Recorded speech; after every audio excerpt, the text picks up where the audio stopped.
The morning sun streamed through the windows of Children's National Hospital in Washington, D.C., as President Trump made an unannounced visit that would change everything.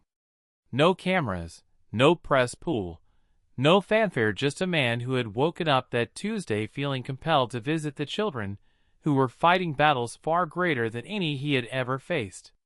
Dr. Sarah Williams, the head of pediatric oncology, rushed to meet him at the elevator, her scrub still showing the signs of a long night shift. "Mr. President, we had no idea you were coming. The children, they're going to be so excited." Trump's expression was unusually subdued. "Doctor, I don't want to excite anyone. I just want to spend some time with these kids. Real time. Not a photo opportunity." As they walked down the colorfully decorated hallway, past walls covered with drawings of rainbows, superheroes, and hopeful messages, Trump could hear the sounds of childhood mixed with the quiet efficiency of medical care, soft laughter from one room, the beeping of monitors from another. "There's someone I'd like you to meet," Dr. Williams said softly, stopping outside room 304. "Her name is Emma Rodriguez. She's 8 years old, and she's been here for 3 months battling leukemia." Through the partially open door, Trump could see a small figure in a hospital bed, her head covered with a colorful knit cap, bent over what appeared to be a drawing pad. Her tongue stuck out slightly in concentration, the way children do when they're creating something important. "Emma," Dr. Williams said gently, knocking on the doorframe, "you have a very special visitor." The little girl looked up, and Trump felt his breath catch. Her face was pale and thin, but her eyes sparkled with an intensity that seemed to illuminate the entire room. When she saw him, her face broke into the kind of pure, joyful smile that only children possess. "President Trump," she exclaimed, trying to sit up straighter in her bed, "I was just finishing something for you." Trump approached slowly, his usual commanding presence replaced by something gentler. "You were making something for me? But Emma, I didn't even know I was coming to see you until this morning." She giggled, a sound like wind chimes in a gentle breeze. "I make something for you every day, Mr. President. My mama says you're very busy taking care of everyone, so I thought maybe you'd like some pictures to make you happy." She held up her latest creation, a drawing that stopped Trump in his tracks. It showed 2 figures holding hands in front of an American flag. One was clearly meant to be him, with his distinctive hair drawn in yellow crayon. The other was a small girl with a knit cap, both figures smiling under a bright sun. But it was the words written in careful, shaky letters across the top that made Trump's eyes fill with tears. "President Trump, please make me better. Emma," he whispered, sitting down in the chair beside her bed.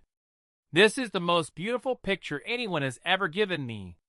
Her small hand reached out to touch his. "Do you really think so? It took me 3 days to finish because sometimes I get too tired to color." Trump looked around the room for the first time, really seeing it. The walls were covered with Emma's artwork, dozens of drawings, all featuring the same theme: hope. Pictures of herself playing in parks, running with a dog, hugging what appeared to be her family, and in many of them, President Trump was there too, always smiling, always protecting. "Emma, where is your family?" Trump asked gently. Her face dimmed slightly. "Mama's at work. She works 2 jobs now to pay for my medicine. My big brother Carlos, he's 16, he had to drop out of school to help. He wanted to be a doctor, but now he works at the grocery store." Trump felt something break inside his chest. "And your daddy?" "He went to heaven when I was 5, Emma said matter-of-factly, the way children speak of enormous losses. "But Mama says he's watching over me from up there, making sure I'm brave." Dr. Williams stepped forward. "Emma has been incredibly brave, Mr. President. She's been through 6 rounds of chemotherapy, and she never complains. She spends her time making art and trying to cheer up the other children." "Other children?" Trump asked. Emma nodded enthusiastically. Oh, yes. There's Tommy in the next room. He's only 4, and he cries a lot, so I make him pictures of dinosaurs. And there's Sarah down the hall. She's 12, and she's really scared, so I draw her pictures of angels. She reached under her pillow and pulled out a worn folder. I have pictures for everyone. Would you like to see? For the next 30 minutes, Trump sat transfixed as Emma showed him her gallery of hope. Each drawing told a story of a child facing an unimaginable battle, and Emma's response to each one. Pictures for the boy who missed his dog, drawings of baseball games for the girl who couldn't play sports anymore, images of birthday parties for children who might not see many more birthdays. Emma, Trump said finally, his voice thick with emotion, you're not just an artist. You're a healer. She tilted her head, considering this. My mama says that too. She says maybe I got sick so I could help other kids not be so scared. But Mr. President, her voice dropped to a whisper, sometimes I get scared too. What scares you most, sweetheart? That mama will be all alone if I go to heaven like Daddy. And that Carlos will never get to be a doctor because he's taking care of us. Tears began to form in her eyes. I try to be brave, but sometimes it's really hard. Trump reached out and took her small hand in both of his. Emma, I want you to listen to me very carefully. You are the bravest person I have ever met. Braver than any soldier, any leader, any hero I've known. And I promise you something right now. Emma's eyes widened. What do you promise? I promise that you're not going to fight this battle alone anymore. And I promise that your brother Carlos is going to become the doctor he dreams of being. Before Emma could respond, her mother, Maria Rodriguez, rushed into the room, still wearing her housekeeping uniform from one of her jobs. She stopped short when she saw the President of the United States holding her daughter's hand. Mr. President, I had no idea. Emma, Mija, what's happening? Trump stood up. Mrs. Rodriguez, your daughter has just given me the greatest gift I've ever received. He held up Emma's drawing. And now I'd like to give her something in return. He pulled out his phone and made a call that everyone in the room could hear. I need you to connect me to the director of the National Institutes of Health. Immediately. While he waited, he turned back to Emma. Sweetheart, what's your favorite color? Pink, she said without hesitation. Pink like the sunrise. Pink like hope, Trump said, smiling at her. When the NIH director came on the line, Trump's voice took on the tone of command that had built empires and run a country. Director, I'm at Children's National Hospital with a very special little girl named Emma Rodriguez. I need you to assemble the best pediatric oncology team in the world. Money is no object. I want every experimental treatment, every cutting-edge therapy, every possible option explored. And I want it to start today. He paused, listening to the response, then continued. Furthermore, I want you to establish a new research initiative. Call it the Emma Rodriguez Foundation for Pediatric Cancer Research. I want unlimited funding, and I want the best minds in the world working on this. Maria Rodriguez sank into a chair, her hands covering her face as she wept. Emma, not fully understanding the magnitude of what was happening, tugged on Trump's sleeve. Mr. President, does this mean I might get better? Trump knelt down, so he was at her eye level. Emma, this means that everything that can be done will be done.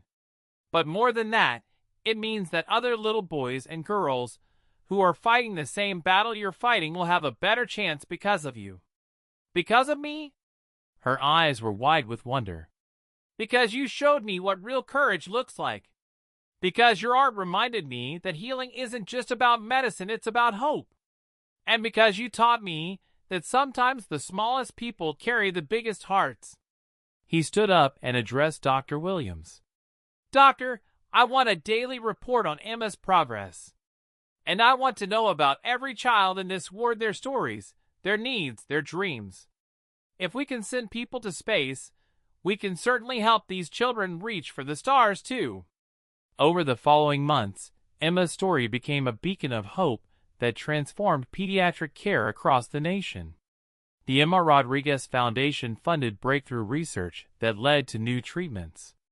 Carlos received a full scholarship to medical school.